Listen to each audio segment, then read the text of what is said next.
Siropa Ravand û bir rojava.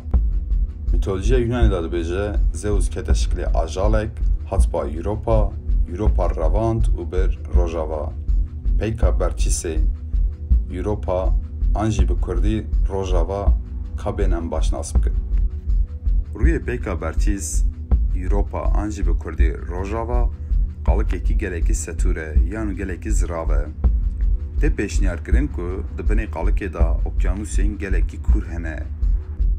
Sedema wî gava ku peyk di rêgeha xwe ya platîk da ye, bi vî hêzê gelemperî ya perîodîk berçîs tê dewsanin û tengavkirin. Bi vî avayê germ dibe. Bi vî avayê dibe ku li peyka rojava mikroorganîzma bijên û ev jî dibe nîşaniya jiyanê. Lê nîşanên hîdrojenê, oksîden û asîda selfîk ku dibin sedema mirina organîzma jî hene.